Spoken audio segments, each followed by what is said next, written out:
तो मैं हूं सम्राट Kumar info of India channel. यहाँ पे आप लोगों को दिखाई दे रहा होगा रेल कॉरपोरेशन की एक वैकेंसी है। भारत सरकार रेल मंत्रालय की एक नई वैकेंसी आई गई है जिसके DFCIL कहा जा रहा है और इसे dedicated front corridor corporation of India limited कहा जा सकता है।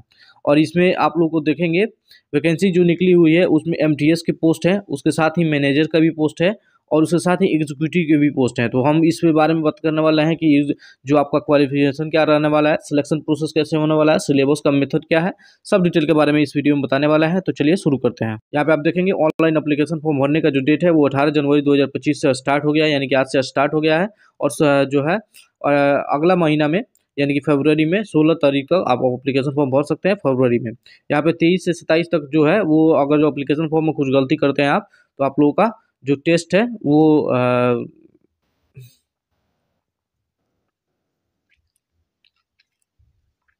यदि आप एप्लीकेशन फॉर्म में गलती करते हैं तो यहाँ पे सुधार कर सकते हैं।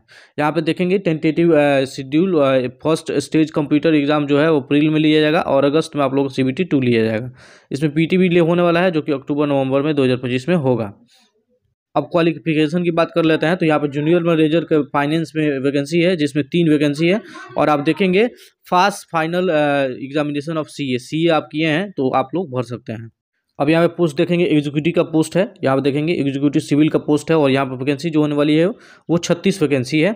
और यहाँ पे 30,000 से 1,20,000 आप लोगों का पे लेवल होने वाला है। और 3 year diploma in civil engineering किए हैं या फिर सिविल इंजीनियरिंग ट्रांसपोर्टेशन में किए हैं या फिर सिविल इंजीनियरिंग कंस्ट्रक्शन टेक्नोलॉजी में किए हैं तो आप लोग फॉर्म को भर सकते हैं। लेकिन इसमें 60% जो मार्क्स है वो होना चाहिए आपके जो एग्ज़ाम दिए हैं उसमें। यहाँ पे एग्जीक्यूटिव का भी है जो कि 64 वैकेंसीज है, इलेक्ट्रिकल में है। और यहाँ पे देखेंगे 3 ईयर डिप्लोमा जो है इलेक्ट्रिक में, इलेक्ट्रॉनिक में या फिर इलेक्ट्रॉनिक्स पावर सप्लाई या फिर इंस्ट्रूमेंट कंट्रोल में किसी में भी किए हों तो और 60% मार्क्स हो तो आप इसके फॉर्म भर सकते हैं।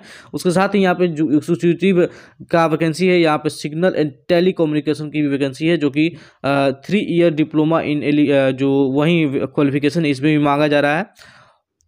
इसके अलावा यहाँ पे कंप्यूटर साइंस का भी यहाँ पे बोला गया है, कम्युनिकेशन टेक्नोलॉजी इंफॉर्मेशन और कम्युनिकेशन टेक्नोलॉजी में आप किए हैं तब भी भर सकते हैं। कंप्यूटर साइंस एंड इंजीनियरिंग किए हैं तब भी भर सकते हैं। कंप्यूटर साइंस में सिर्फ किए हैं तब भी, माइक्रो प्रोसेसर में किए हैं तब भी 60% मार्क्स आप लोगों का होना चाहिए।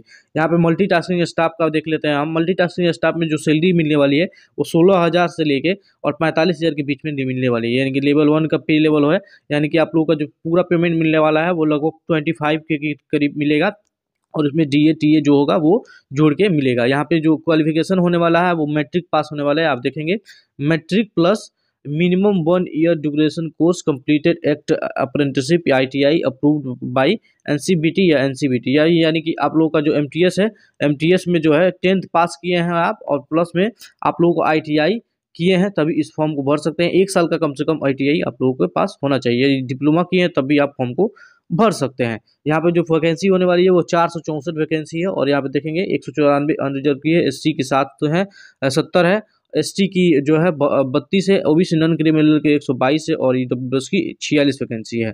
PWD की भी है यहाँ पे 33 वैकेंसी और एक सर्विसमैन की 113 वैकेंसीज हैं। यहाँ पे सिलेक्शन प्रोसेस आप देखेंगे, यहाँ पे जूनियर मैनेजर के लिए आप लोगों का कंप्यूटर बेस्ड एग्जामिनेशन लेगा, उसके बाद कंप्यूटर बेस्ड टेस्ट होगा सेकंड 1 सेकंड 2 और यहाँ पे फिजिकल एफिशिएंसी टेस्ट नहीं होने वाला है इसमें।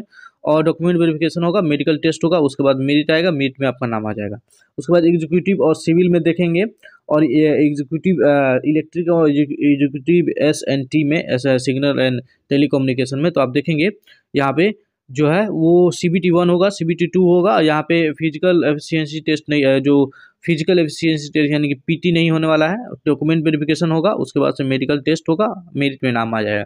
यहाँ पे मल्टीटास्किंग स्टाफ के लिए ही सिर्फ क्या रखा गया है कि सब कंप्यूटर टेस्ट होगा, फिर सेकेंड होगा, फिर उसके बाद CBT 1 CBT 2 के बाद आप लोगों का जो देखेंगे यहाँ पे फिजिकल एफिशिएंसी टेस्ट यानी PT भी होने वाला है यहाँ पे और उसके बाद से डॉक्यूमेंट वेरिफिकेशन और मेडिकल टेस्ट होने वाला है। तो हम बता देते हैं कि MTS में जो PT होने वाला है वो PET क्या क्या होगा वो भी बताते हैं हम आपको। तो यहाँ पे देखेंगे PET के बारे में भी बताया गया है। PET क्या होने वाला है, मेल कैंडिडेट के लिए बताया गया है कि लिफ्ट करने के लिए यानी कि 35 किलो का वजन आप लोगों को लेके और 100 मीटर तक चलना है 2 मिनट में।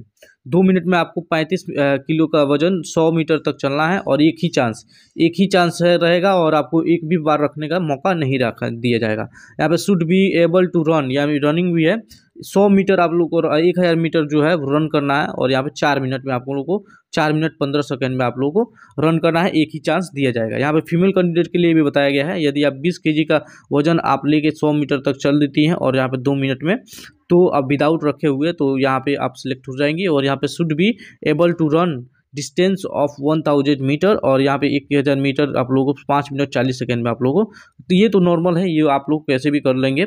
और एज क्वालिफिकेशन की बात करें तो यहाँ पे या फिर सभी के लिए 18 से 30 साल रखा गया है। यदि आप SC ST या फिर MTS के लिए यहाँ पे तो जो है वो हायर मतलब 33 साल रखा गया है, आप देखेंगे 33 साल रखा गया है। और यहाँ पे एज रिलैक्सेशन भी है, अगर जो SC ST है तो आप लोगों को 5 साल छूट मिल जाएगी, अगर जो OBC से आते हैं तो आप लोगों को 3 साल की छूट मिल जाएगी। यानी कि अपर एज में तो आप लोगों को 3 साल और 5 साल की छूट मिल सकती है, आप जिस भी कैटेगरी से आते हैं उस कैटेगरी के हिसाब से आप देखेंगे। जो नॉर्मल CBT 1 CBT 2 होने वाला है, उसके साथ सिलेबस क्या होने वाला है उसके बारे में हम अगले वीडियो में बताएंगे। तो धन्यवाद इस वीडियो को देखने के लिए। अगर जो आप भरना चाहते हैं तो आप बेशक भरिए, और आप लोगों को ITI है तभी आप भर सकते हैं। तो धन्यवाद इस वीडियो को देखने के लिए।